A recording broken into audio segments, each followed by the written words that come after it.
আমার আসতে অনেকটাই লেট হয়ে গেল আর আমি এখানে এসে দেখি সবাই চলে এসেছে। তোমরা ভিডিওটা দেখতে থাকো।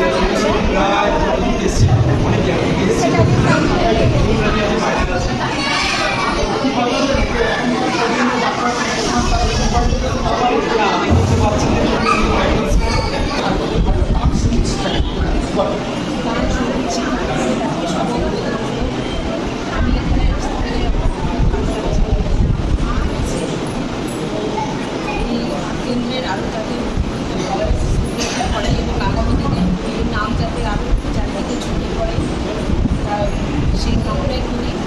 আমি নিজেও গানটা করি, তাই আমারও খুব ভালো লাগছে। একটা শুনেছি সিনেমাটিতে হয়েছে। আমি অন্তর থেকে চাই এর আরও সমৃদ্ধি করুক এবং আগামী দিনে স্কুলের নাম যেন চারিদিকে ছড়িয়ে পড়ে, এটাই